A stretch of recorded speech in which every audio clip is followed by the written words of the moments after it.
Hola, ¿cómo están? Yo soy Alex Moon, bienvenidos nuevamente a mi canal. Espero que si les gusta el contenido no duden en suscribirse y activar las campanitas de notificaciones para que sepan cuando subo un video. Estamos con Desnudando las Estrellas con el Tarot de Marsella y historias para el tarot de Instagram lo voy a traer a YouTube para poder tener más comodidad en la edición de los videos y tampoco voy a tener tanta restricción como con Instagram en cuánto tiempo debe durar, cuáles son las dimensiones, etc. Y así podré también llegar a más personas que les interese el tarot y les interese los cuentos de hadas y los mitos, ¿sí? Entonces, para los que no conocen qué es Historias para el Tarot, en Historias para el Tarot analizamos cuentos de hadas y mitos desde el punto de vista simbólico y después los unimos a las energías arquetípicas del tarot.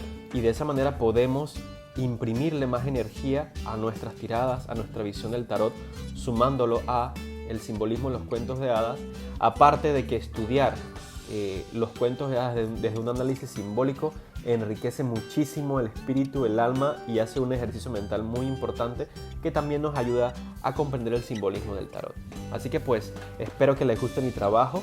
Quiero recordarles antes de escuchar el cuento y de interpretarlo que la interpretación que he dado aquí simbólica de esta primera parte del cuento es mía, no es la única y no es la única válida.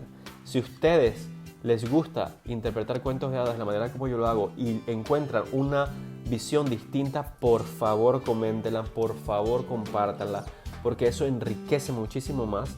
Y si usamos el simbolismo y ustedes encuentran un simbolismo distinto que pueda ser congruente con la historia y con la energía de la historia, pues perfecto. Y de esa manera todos crecemos. Nadie es dueño de la verdad, nadie es dueño de la verdad, y menos yo.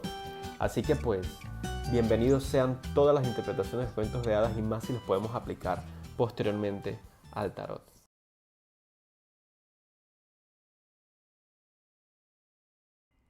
Había un hombre que tenía 3 hijos, y el más joven, llamado Dumpling, era molestado y menospreciado constantemente por la familia.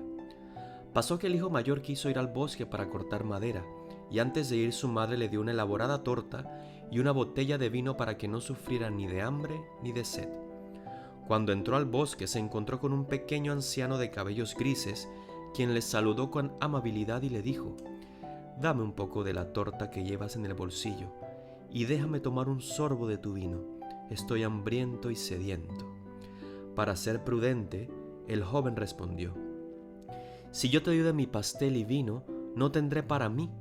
Apártese», y se fue dejando al pequeño anciano solo. Pero cuando él comenzó a cortar un árbol, no pasó mucho tiempo hasta que dio un golpe falso y el hacha le hirió el brazo, por lo que tuvo que ir a casa para ser vendado y curado. Esto, por supuesto, fue obra del pequeño anciano. Luego de esto, el segundo hijo fue hacia el bosque y su madre le dio también una torta y una botella de vino. El pequeño anciano gris lo encontró igualmente, pidiéndole un poco de cada uno, pero el joven le dijo con mucha razón: «Lo que te he de dar me será arrebatado por consecuencia. Apártese», y se fue, dejando al anciano de pie. Su castigo, sin embargo, no tardó mucho, pues cuando ya había dado varios golpes a un árbol, se golpeó con el hacha en una de las piernas, por lo que tuvo que ser llevado a casa. Así que Dumpling dijo: «Padre, déjame ir a mí a cortar madera», a lo que el papá le respondió: «Tus hermanos se han herido haciéndolo, olvídate de eso, tú no sabes nada de cortar madera». Pero Dumpling le suplicó tanto que al final el padre le contestó: «Solo ve y espera que te hagas más sabio luego de herirte como escarmiento». Su madre le dio un pastel hecho con agua y horneado en cenizas y una botella de cerveza amarga. Cuando Dumpling se acercó al bosque, el pequeño anciano gris lo encontró igual que a sus hermanos y saludándolo pidió: «Dame un pedazo de tu pastel y un sorbo de tu botella. Estoy hambriento y muero de sed». Dumpling le contestó: «Bueno, solo tengo pastel de cenizas y una cerveza amarga. Si esto te place, ¿podemos sentarnos a comer?». Y así lo hicieron, y cuando Dumpling sacó el pastel de cenizas, era un bello y fino pastel, y la cerveza se había convertido en vino. Así que comieron, bebieron, y luego el anciano comentó: «Ya que has tenido un buen corazón y quisiste compartir lo que tenías, te he de dar buena suerte. Por allí hay un viejo árbol, córtalo y encontrarás algo en sus raíces». Y así el anciano se levantó y desapareció en el bosque. Dumpling fue a cortar el árbol y cuando éste cayó, había un ganso sentado entre las raíces con unas plumas de oro puro. Lo levantó y llevándoselo se fue a una posada donde pensó pasar la noche. El posadero tenía 3 hijas, quienes vieron el ganso y quedaron muy curiosas de ver qué clase de ave tan maravillosa podría ser, y ansiaron tener una de sus plumas de oro.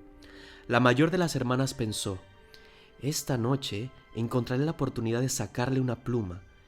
Y tan pronto como Dumpling quedó dormido en su cama, ella tomó el ganso por el ala, pero sus dedos y sus manos quedaron pegados fuertemente al animal. La segunda hermana vino después, sin tardar mucho, y pensando solamente en cómo ella podría tomar una pluma para sí, había solamente rozado a su hermana y quedaron pegadas también.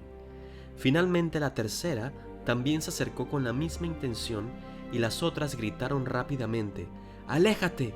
¡Por Dios, no vengas!». Pero ella no comprendió por qué tenía que mantenerse lejos. «Las otras están allá», pensó, «yo también he de estar con ellas», y corrió para encontrarles, pero tan pronto como tocó a una de sus hermanas, quedó pegada rápidamente, así que tuvieron que pasar la noche las 3 con el ganso. A la mañana siguiente Dumpling tomó al ganso, lo puso bajo su brazo y se dispuso a partir sin molestarse siquiera en las 3 mujeres que iban detrás pegadas. Estas se vieron obligadas a correr tras él continuamente, a la izquierda, a la derecha, arriba, abajo, a su total voluntad. En la mitad de los prados se encontraron con el párroco y cuando vio aquella procesión dijo: ¿Pero qué es esto? Ustedes, niñas buenas para nada, ¿por qué van corriendo por el campo atrás de ese jovenzuelo?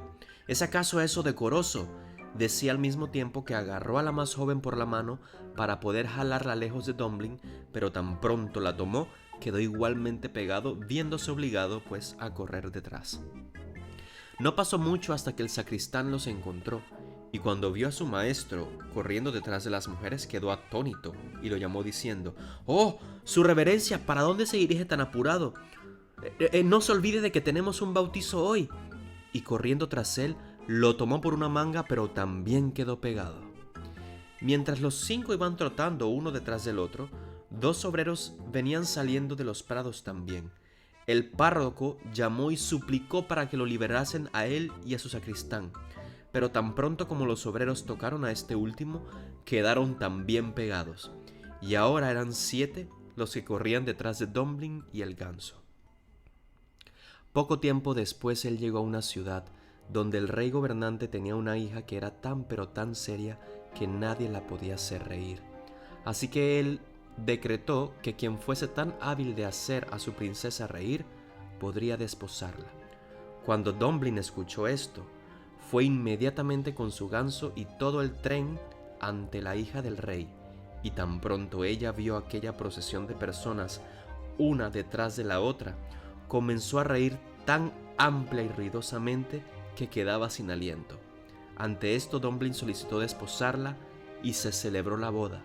Luego de la muerte del rey, Dumpling heredó el reino y vivió un largo tiempo contento con su esposa. Estamos viendo en este cuento un proceso importante de transformación, ascenso a un nivel superior y renovación de algo que ya no nos sirve, que no nos funciona y ha quedado pues hasta cierto punto obsoleto.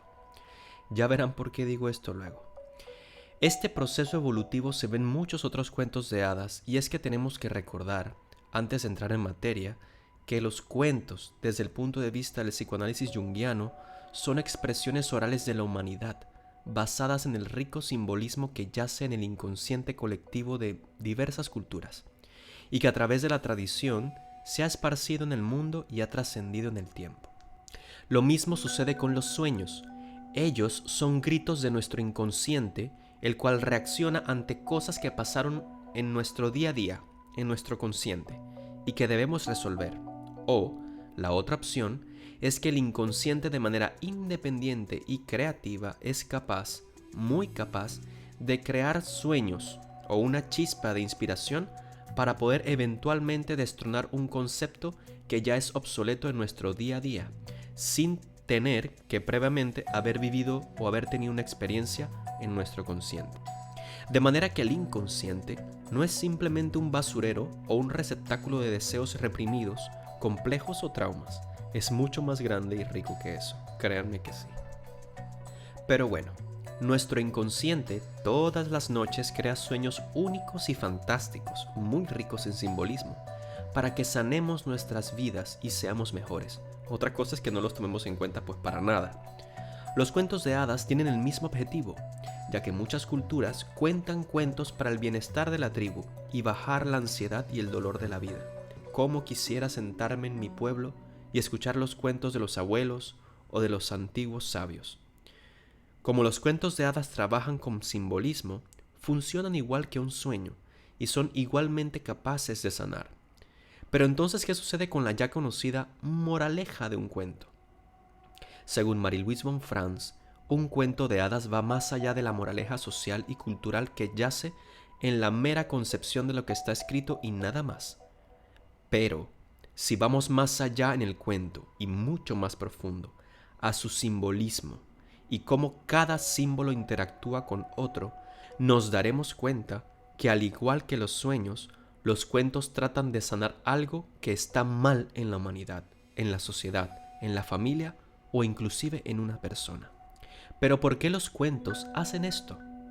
Es que así como los sueños tratan de sanar al soñante, los cuentos, los cuales están dispersos por toda la humanidad, tratan de sanar el inconsciente y consciente colectivo de la humanidad. Esto es porque la humanidad está mal. ¿Cuántas eras tenemos existiendo? ¿Y desde cuándo existen los cuentos de hadas? Existen desde que hay conciencia en el hombre, desde que somos frágiles psíquicamente, porque podemos corrompernos y enfermar. Allí entonces, los cuentos de hadas son contados una y otra vez hasta que alguien haga conciencia de lo que se debe hacer para mejorar nuestra estadía en esta tierra, creando movimientos importantes desde abajo.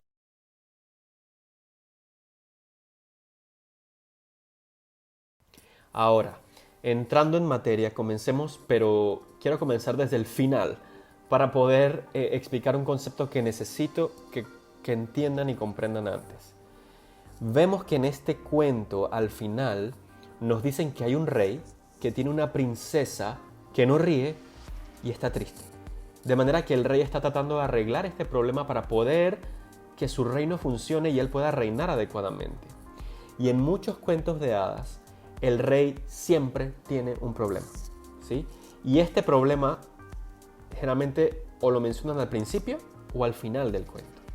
Así que vamos a ver primero el simbolismo del rey, que es muy importante para poder entrar en contexto del análisis que yo le doy a este cuento, ¿sí? El rey, la imagen del rey o el símbolo del rey histórica y culturalmente, en muchas tribus y en muchas culturas, el rey es el responsable del bienestar del reino, ya que eres el representante o el familiar directo de los dioses. Si él actuaba mal, por ejemplo, el reino podía sufrir consecuencias. O viceversa, si algo sucedía en el reino, ¿sí? Entonces el rey era el responsable y él tenía que orar, tenía que sacrificar esclavos, sacrificar a parte de su corte, a príncipes, princesas, eso lo vemos en mitos también, ¿sí? O inclusive tenían que sacrificar en algunas culturas al mismo rey para renovarse. De manera que el rey tiene esa conexión con los dioses, conexión con el más allá, es el responsable de la homeostasis del reino y de vez en cuando tenía que hacer diversas cosas o campañas para renovar el reino, ¿sí? E inclusive el rey debía morir y ser suplantado por otro para que se renovara, ¿sí? Entonces, trayendo este concepto del simbolismo de un rey de muchas culturas, vemos que aquí el rey tiene un problema y hay que pues renovarlo o arreglarlo, ¿sí? Esto que mencionaré a continuación es muy importante para el ejemplo que pondré más adelante.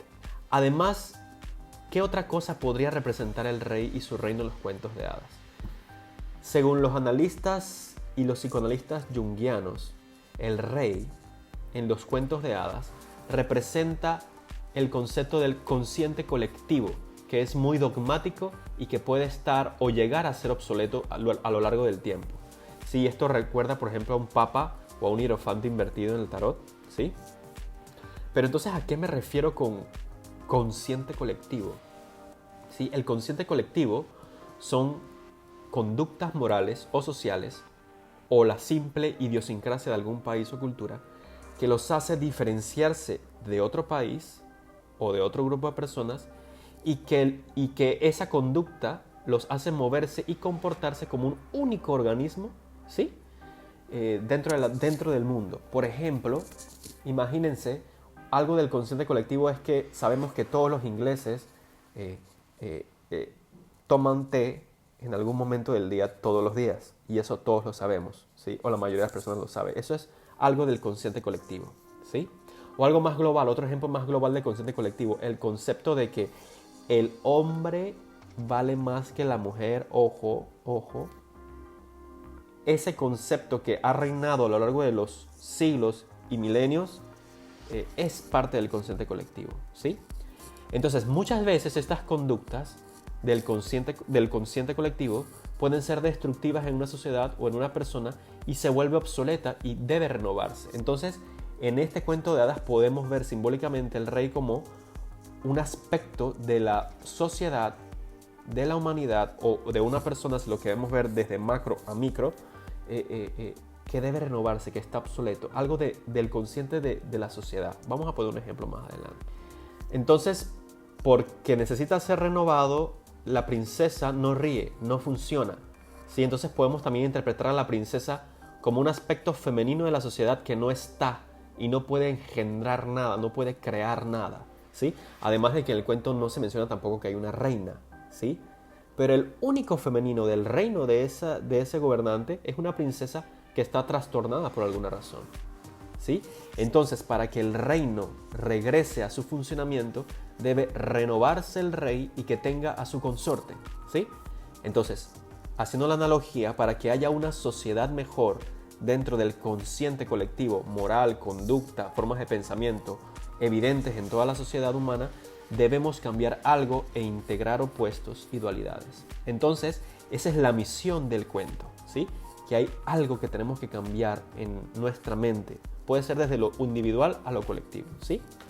Entonces, resumiendo hasta ahora, es muy importante, quiero que esto quede bien claro entre ustedes. El rey y su reino, incluyendo a su princesa, representan el consciente colectivo.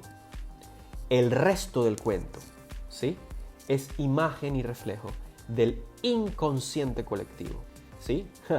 Y es que ahora viene lo bueno. Imagínense, ¿sí? Voy a poner un ejemplo, que veo un accidente de carro en mi camino de vuelta a casa después de trabajar. Y en la noche sueño con carros volando y explotando. Ese sueño es una reacción de mi inconsciente a petición del consciente para poder trabajar algo de lo observado en el día, ¿sí? Eso es una reacción. Pero como dije anteriormente, el inconsciente es inmenso y muy capaz de crear cosas por sí mismo de manera autónoma, para que el consciente a veces se dé cuenta de que está haciendo las cosas mal. Aunque el consciente no diga, oye, ayúdame, no. A veces el inconsciente es muy capaz de decir, oye, no me has llamado, pero aquí hay un problema y debes hacerlo. Entonces esa chispa, ¿sí? Entonces, si llevamos este concepto que acabo de decir al cuento, ¿sí?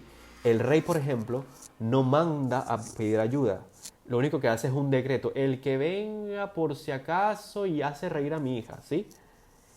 Pero él no manda emisarios. Él no busca la aceptación. Él solamente pone un decreto.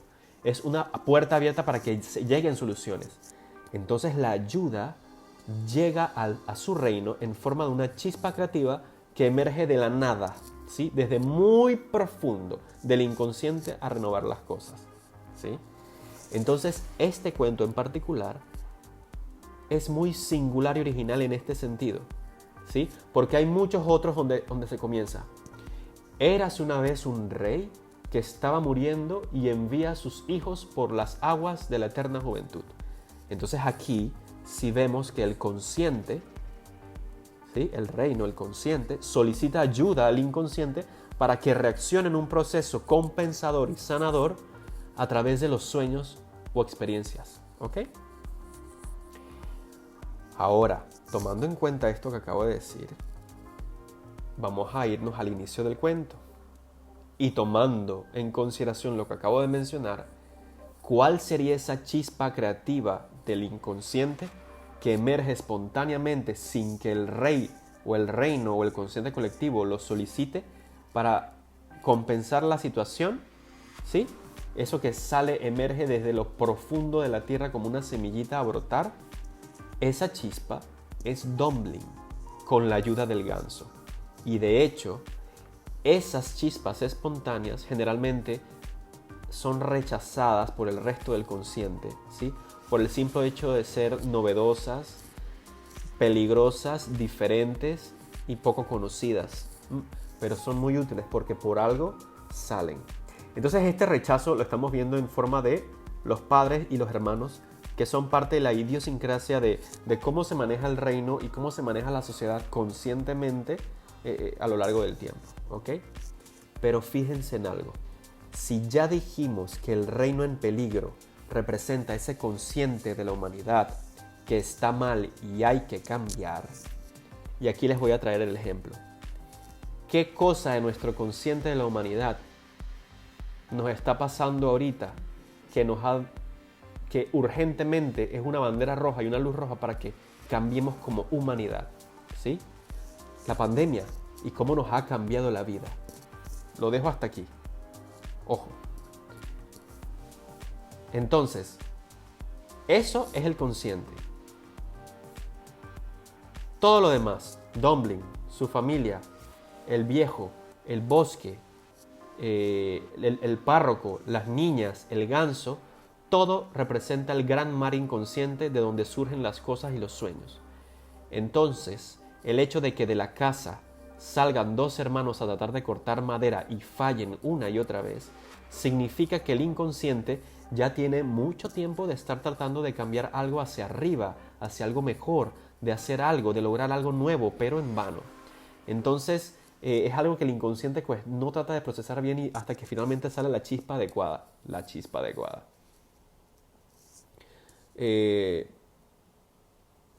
Entonces, aquí vamos a, después de ver el rey, aquí vienen varios símbolos de seguido que están en la primera parte del cuento y que dan todos juntos el simbolismo de creación, inspiración, chispa y cosas nuevas. Estamos hablando de esa chispa de repente sin que el rey lo pida, esa chispa de se me prendió el foco, ¿sí?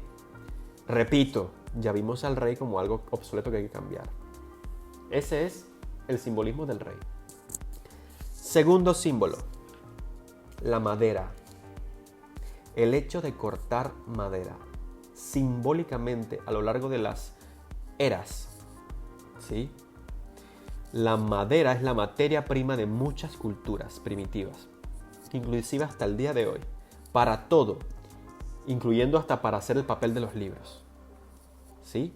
Es esa materia prima que nos permite tallar, hacer casas, techos, paredes, muebles, prender el hogar, hacer carbón o una barca o una silla. Representa el as de bastos. Entonces, simbólicamente, los hermanos, ¿sí?, que pertenecen al inconsciente de la humanidad, del colectivo, tratan de hacer algo nuevo, pero no lo hacen bien, porque algo no procesan adecuadamente. Y probablemente es el hecho de que el mismo inconsciente les ofrece promesas ya corruptas, ¿sí? Por ejemplo, los panecillos bien bonitos, bien sabrosos y el vino, ¿ok?, que le da la madre. De manera que pues entra en un círculo vicioso. Entonces la madera es un símbolo de creación, porque históricamente representa un recurso importante para el ser humano. Entonces ya vemos el primer símbolo de creación en esta historia. Y aquí también hay el tercer símbolo del cuento que vamos a ver y que también representa a la creación, ¿sí? Es el símbolo del hacha. Es el símbolo del hacha. Las hachas son herramientas antiquísimas, inicialmente creadas pues de piedra, así como lo vemos en la cómica, piedras con cuero y el mango de madera, ¿sí? Y los vemos en laberintos griegos, en escudos, en banderas, en escudos familiares, ¿sí? Y el símbolo del hacha tiene una dualidad, tanto de destrucción como de creación, ¿sí?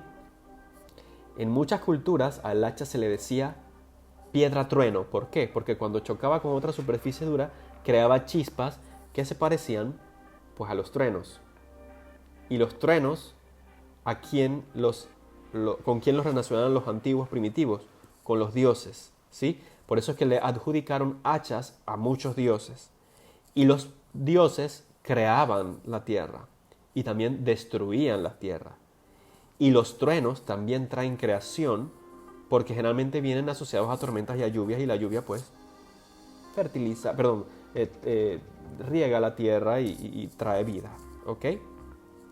Entonces, ese es un simbolismo del hacha desde el punto de vista de creación. Otro simbolismo creativo del hacha es pues que es la herramienta con la cual se talla la madera. De hecho, hay dos hachas famosas, aquí les pongo el nombre porque no me acuerdo, que se dice, según algunas culturas herméticas, que fueron las que tallaron el Arca de Noé y el Templo de Salomón, ¿sí? Entonces el hacha nos ha ayudado a moldear y a crear nuestra civilización. Entonces, tanto la madera como el hacha, juntas, tienen simbolismo creativo. Y esto lo estamos juntando a esa chispa creativa que representa Dumpling, que emerge de un inconsciente, ¿sí? que sabe que necesitamos cambiar en nuestro consciente como humanidad para cambiar finalmente una conducta a largo plazo. Entonces el padre le dice, ¿qué vas a poder hacer tú, mijo? Si los otros no han podido, ¿qué vas a hacer tú? Pues ellos, que sí están acorde con el status quo de la sociedad, ¿sí? Y les entregan comidas bonitas para que no pasen hambre ni sed, ¿sí? Son nuestros chantajes del inconsciente para mantenerse en el mismo lugar rutinario cómodo, ¿sí? Pero la chispa creativa que sirve, que es Dumpling, es insistente a pesar de que el papá le dijo que no. Él necesita salir, quiere ir a crear, ¿sí? Quiere usar su hacha, cortar madera, ¿sí? Entonces él se adentra al bosque. Y aquí hay otro símbolo, el bosque. Y universalmente se sabe, en muchas culturas, esta es como una carretilla mía, en muchas culturas, ¿sí? Simbólicamente se sabe de que el bosque es un representante clásico del inconsciente. Es el lugar mágico donde los árboles nos susurran, donde hay espíritus de los árboles, espíritus del viento, hadas, duendes, elfos, ¿sí?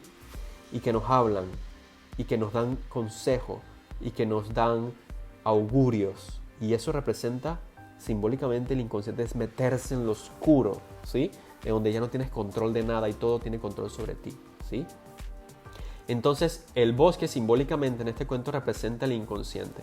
Entonces se dan cuenta de que todo el cuento, todos los símbolos están agarrando forma dentro de un simbolismo de inconsciente, y que dentro del inconsciente tiene que haber algo de creación. Hacha, madera, una chispa, Dumpling, ¿qué tiene que crear? ¿Ok? Y en ese lugar, en ese bosque, en ese inconsciente, tenemos un viejo, anciano, pequeño y gris, que pide comida y vino del que tengas, de lo que sea que tengas. No importa si sea caviar o si sea un emparedado de mayonesa con queso. Este viejo ya lo vimos en el cuento de la Bella Durmiente en Instagram y lo vemos nuevamente aquí. Y es un motif bastante frecuente en los cuentos de hadas, generalmente en los hermanos Grimm se ve. Y siempre aparece como un pordiosero que pide comida, y si se la das, te da un gran premio que te ayuda a dos cosas. Uno, a lograr la misión por lo que se te encomendó. O dos, a lograr el cometido que tienes como destino, aunque no sepas qué es, en el caso de Dumpling. Recordemos que Dumpling es una inspiración o creación. Él solo quería crear algo, cortar madera, usar hacha, pero no sabía para qué. Este viejo anciano y decrépito representa el espíritu que puede ser tanto bueno pero también puede castigar y dar escarmientos, ¿sí? Es esa gran conciencia espiritual del universo que reside en el inconsciente de cada uno. Es el grillito interior que te dice, te lo dije, mira y no me hiciste caso, ahora toma, aquí tu castigo, y te castiga, y a veces aprendes y a veces no. Entonces, según Jung, que Jung leía muchos cuentos de hadas, y Marie-Louise von Franz, es esa energía que trae sincronicidad a tu vida. Siempre supe que las cosas me pasaban por alguna razón en particular, y ahora mira, todos se juntaron los astros y finalmente tengo esto. ¡Qué felicidad! Es esa energía, es esa justicia divina que está allí armando el rompecabezas para que llegues a donde tienes que llegar, ¿sí? Y es una inteligencia superior que pone pues en orden las cosas para que se gesten o se destruyan otras antiguas. Ahora, esa inteligencia te ayudaría con todo gusto, porque eso es lo que quiere, pero debes dar tú algo, debes sacrificar algo y debes ayudarle primero, ¿sí? Y ayudándolo y sacrificando algo de ti, te ayudas a ti mismo a crecer y a ser mejor. Ayúdate que hay un dicho que dicen aquí que es ayúdate que te ayudaré, ¿sí? Entonces el viejito pide un precio, una comida, para darte su ayuda. Él jamás te dice, mira, si me das comida te voy a dar esto. No, no, no. Él espera que de ti salga algo. Entonces eso significa que no puedes ir esperando en la vida que se te den atributos o competencias sin primero tú sudar por tus carreras, ¿sí? Entonces eso te enseña el anciano. Entonces, viendo el simbolismo de este sabio anciano, los dos hermanos mayores no quieren sacrificar sus recursos, ¿sí? Entonces, en otras palabras, no escuchan el llamado juicio. Ese juicio, ese llamado a la inteligencia superior que te dice, sal, es hora de salir. Entonces, el anciano sabe que es momento de cambiar y quiere dirigir la orquesta, o al menos iniciarla, ¿sí? Y te dice, yo te daré la herramienta, pero ¿qué darás tú? ¿Quieres cambiar? Entonces los hermanos de Dumbling evidentemente no quieren cambiar. Entonces finalmente les castiga y se les destruye. Ya no existen más, están anulados del cuento, ¿sí? Y se les destruye con el mismo símbolo dual del hacha, destrucción, creación, ¿sí? Hiriéndoles en las manos y en los pies, o sea, que quedan lisiados para no crear más y ni siquiera volverlo a intentar. Así que Dumbling sí da de su carencia, sí da de lo que no tiene. Y no es porque no le gustaba la comida. Simplemente salió de él, ¿sí? Un humilde pastel de ceniza y una cerveza amarga. Y dar de lo que no tienes y de lo poco que tienes y que puedas pasar hambre después de esto, eso sí tiene valor. Entonces esa inteligencia superior la recompensa con un manjar y con el siguiente símbolo de creación e inspiración, y el más importante. Y aquí vamos terminando esta primera parte. El ganso de oro, este animal y las características que tiene, le da una carga simbólica importante al cuento. Pero si nos vamos a lo minucioso del cuento, lo extraemos todo. El ganso, al igual que el hacha y la madera, también es símbolo de creación y de nuevas cosas. Los egipcios y los japoneses asociaban a los gansos a que eran portadores del huevo cósmico. Y el huevo cósmico es una teoría similar, medio alterna al Big Bang, que es pues la creación, una energía creadora pura, ¿sí? Que necesita Dumbling para renovar el reino y que solo se lo da la inteligencia universal. También el ganso significa lo femenino. ¿Por qué lo femenino? Cuando estuve leyendo Marie-Louise von Franz, ella nos invita a amplificar el cuento, y amplificar el cuento significa buscar en la literatura el simbolismo de todas las cosas que tú podías tener en cuenta en el cuento, como dije, el hacha, la madera, ¿sí? Y yo agarré este cuento en verde para ver qué podía sacar y miren lo que he encontrado. Que muchos simbolismos al inicio del cuento representan creación y hace sentido con que Domblin es esa chispa creadora desde el punto de vista junguiano de Marie-Louise von Franz y de Jung, ¿sí?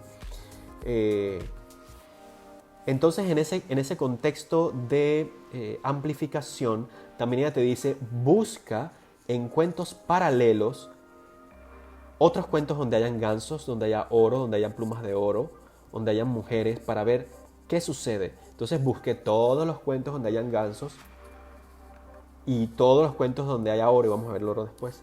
Pero todos los cuentos donde hayan gansos generalmente es la niña ganso o la princesa de los gansos. Entonces, ¿qué sucede en estos cuentos? Estas princesas o estas niñas con gansos son princesas que se les arrebató su lugar, se les maltrató, se les hizo bullying y quedaron como pordioseras en cualquier lugar.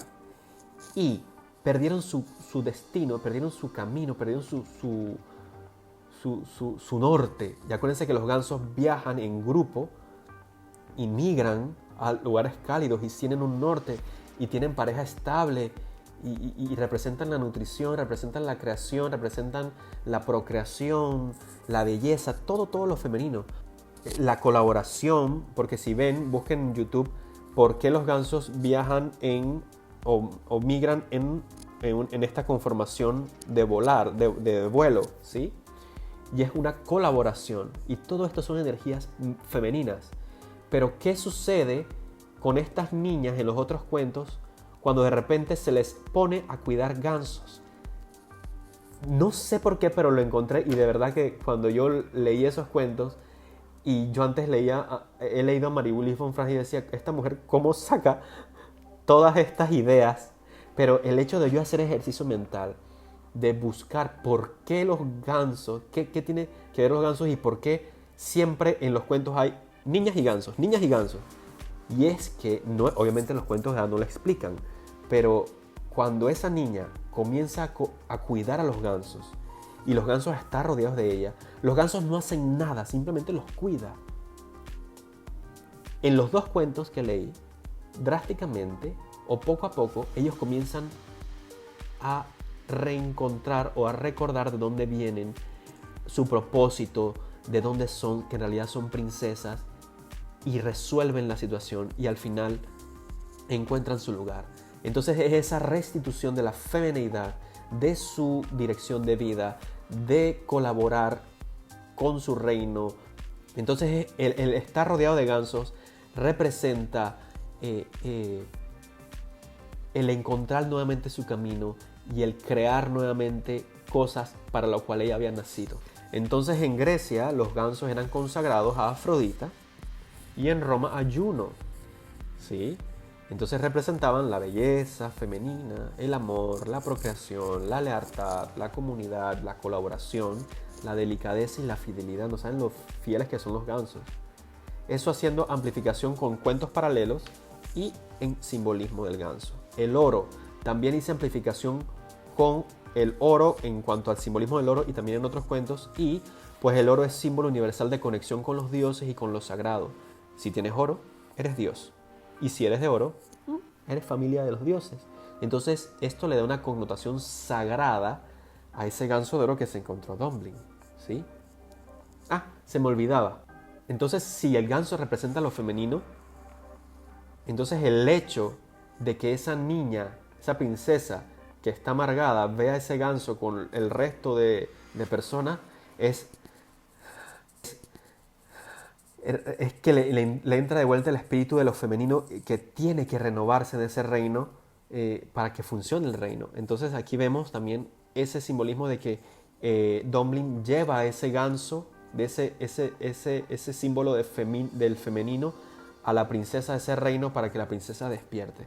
Y el simbolismo del animal como sí, el ave y la pluma tiene un simbolismo similar. Son seres y objetos livianos, del aire. Y como es el aire, están conectados con el espíritu, con los mensajeros, el regalo de los dioses, ¿sí? Entonces esto también le da un contexto espiritual relevante y trascendente al regalo que le hizo el anciano a Domblin, ¿sí? Y amplificando el cuento un poco más, también noté en el libro de los hermanos Grimm que había muchos cuentos y también cuentos hindúes que vi en internet y algunos nórdicos en donde hay animales míticos, peces, gallinas de oro, como la gallina de los huevos de oro. Esos animales daban regalos, daban riquezas a personas muy pobres y necesitadas. Y en muchos de esos cuentos después esas personas pobres y necesitadas, cuando se volvían ricos y avaros por lo que les había dado el animal, los mataban para ver si conseguían el resto, pero al final quedaban peor. Entonces, en muchos cuentos a lo largo de las latitudes, en diferentes latitudes, vemos que los cuentos con animales de oro era la sensación esta de altruismo de, ok, yo soy de oro, yo voy a dar algo para que otro ser pueda vivir mejor y sacrificaba parte de sí. Entonces en este cuento vemos el motivo esto del humilde con el pájaro de oro disfrazado un poco, pero está presente. ¿Por qué? Porque la humanidad es la necesitada, o tú eres el necesitado. Y Dios, el espíritu, la inteligencia, el viejito, se aparece en el bosque de tu inconsciente para darte un regalo, ¿sí? Para darte un pájaro de oro que te dará riqueza y la promesa de algo nuevo. Entonces es el mismo motif, nada más que disfrazado. Es maravilloso análisis de cuentos de hadas. Entonces, miren esto. Me voy a preparar. El motif de que Dumbling cortó con un hacha el tronco y desde las raíces sale un ganso o aparece un ganso, también se me prendió el foco y dije, esto se parece mucho al nacimiento de Atena, ¿sí? Hay un canal de YouTube que yo sigo que es Mirando la Historia, que es mitos hechos, caricaturas que son buenísimos, y me acordé de eso porque cuando nació Atena, Zeus tenía mucha jaqueca y otro dios, no sé si era Prometeo o era Hefestos, con un hacha, que es creación, le da en la cabeza y ¡pruf! Sale Atena, que es el regalo más preciado que haya tenido Zeus, ¿sí? Entonces ese fue también otro momento de creación y ahí vemos también en ese mito el hacha, ¿sí? Muy bien. Además, en ese momento las raíces son símbolos de nuevos comienzos, el inicio de algo, la base del árbol. A partir de allí surge todo, ¿sí?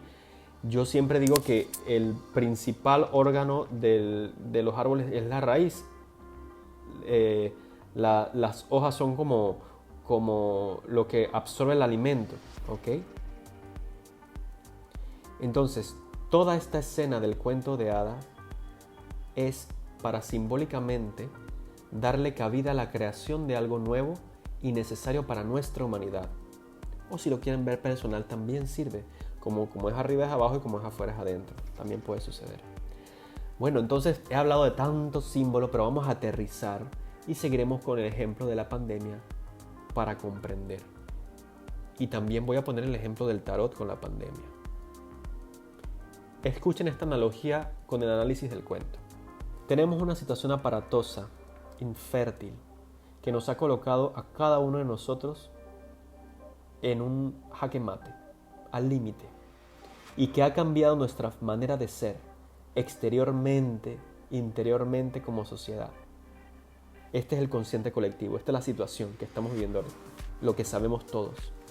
La pandemia ha traído infertilidad a nuestro reino de la humanidad. Eso es el rey con la princesa amargada. Hemos hecho muchas cosas malas a lo largo de los siglos para llegar a este punto. La tala de los árboles, de los bosques, para que salgan enfermedades de allí. Entonces, a raíz de la pandemia, muchos han muerto y muchos seguirán muriendo. Entonces, obviamente, desde el consciente de la humanidad se van a enviar misiones y príncipes, se arman estrategias de vacunación para resolver la situación y regresar a la normalidad. Vacúnense. Pero ese consciente colectivo que está haciendo todos estos arreglos para arreglar la situación, ¿sí? Por ejemplo, si nos vacunamos, todos seremos mejores. Si ponemos mascarilla, todos estaremos mejores. Pero siguen robando, siguen siendo habiendo patriarcado, siguen talando, siguen haciendo cosas, ¿sí? Pero entonces todas estas medidas que están haciendo los gobiernos para la pandemia son superfluas y vendrán otras pandemias. Entonces debe haber algo nuevo, algo que surja desde lo profundo de la mente de la humanidad, algo que sea inclusive tabú desde el centro para que nos comience a cambiar la vida desde adentro para afuera. Yo lo sentí, por eso estoy aquí. En medio de ese encierro de la pandemia del 2020, sentí la necesidad de la nada de regresar al tarot. Después de más de 15 años, de haberme siquiera olvidado del tarot. Y me he encontrado con la sorpresa de que les ha pasado lo mismo a muchas personas en esta pandemia. ¿Sí? Que de repente sintieron la llamada de regresar al tarot o a otras vías de espiritualidad, o regresar a leer la Biblia, o regresar a sus templos, lo que sea. No tuvimos que llamarnos de que, oye, regresa al tarot, por favor, saca el tuyo o cómprate uno nuevo. No, eso nació de cada uno. Entonces, ese es el inconsciente colectivo que trama chispas inspiradoras en cada uno de nosotros, ¿sí? Que esperamos que sean de provecho para el crecimiento espiritual de las personas y de la humanidad, ¿sí? Para lograr finalmente un cambio en la manera de ver la vida y la tierra y los seres que la habitan. No, a veces no solo son las tecnologías, estas cosas y las vacunas, ¿sí? Todo esto es lo evidente y lo consciente. También lo raro, lo que estaba al margen de la sociedad, lo que era tabú y solamente de brujas, de santeros y todo. Y que comienza a ser normal y también a perder resistencia y perder ese marco de lo prohibido. Estas son las chispas creadoras. Estos son los dumplings. Y el tarot es el ganso de oro. Esta es la mejor conclusión que yo he llegado de este cuento porque me ha encantado. Así se analiza un cuento. Así me resuena a mí. Así me resuena a mí. Y si les resuena a ustedes de otra manera, háganmelo saber. Porque de colores está hecho este mundo. Pero hace sentido. Y por eso les quise traer este ejemplo. Porque vivimos en un reino donde un rey tiene una princesa amargada y está poniendo decretos de así son las vacunas, así, para contentar a la princesa. Pero lo que va a contentar a la princesa es otra cosa que jamás se lo esperaría el rey. Y eso va a venir más adelante, ¿sí? Así que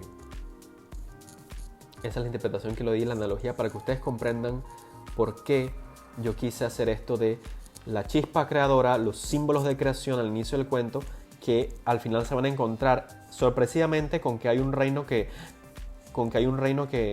salvar. Hoy tengo todo, vamos a ver si lo intento, y ¡puf! Es lo que necesitaba. Dumbling no dijo esto, no, Dumbling ni siquiera, él probó para ver si lo lograba, y lo logró, pero eso lo vamos a ver después. Poco a poco vamos creciendo, somos pocos, ¿sí? Pero siempre, todos los días hay muchos que se suman, ¿sí? Entonces esta es la fuerza unificadora de la inteligencia, el anciano, que les ha regalado a aquellos que han dado de su pastel de ceniza, han arriesgado cosas para abrir el tarot y crecer. Y díganme si no es cierto que es maravilloso este camino del tarot. Y tengo la esperanza de que este ejemplo sea uno de muchos otros, en donde en esta pandemia otros grupos de personas traten de hacer algo mejor por la humanidad. En esta pandemia, por ejemplo, personas ambientalistas, otro tipo de espiritualidad, cuidadores de los animales, etc. Entonces esto es Historias para el Tarot. Falta la mitad del cuento. ¿Les gustaría que siguiéramos intentando interpretar la otra parte? ¿Sí? Muy bien. Ahora, con todo este simbolismo y el objetivo del cuento, y que la primera parte del cuento habla de esa chispa creadora y todos los símbolos, el ganso, el oro, la hacha, la madera, el bosque, todo. Vamos a preparar una tirada de tarot con este simbolismo y un objetivo para la tirada. Entonces, el aplicarle la energía simbólica del cuento, que ya lo vimos, que todo es creación espontánea, a las energías arquetípicas del tarot con una tirada, está el frutero por aquí. Entonces, con las energías arquetípicas del tarot y simbólicas también, con las del cuento, cuando hacemos tiradas, son muy transformadoras, son fuertes, fuertes. Y dan en la torre y te invitan a mirarte a ti mismo. Entonces si les gustó esta parte y si les gustó cómo interpretar cuentos y cómo después vamos a ver cómo hacer tiradas de tarot, suscríbanse y activen la campanita. Yo soy Alex Moon y esto fue Historias para el Tarot. El Ganso de Oro parte 1, falta la parte 2.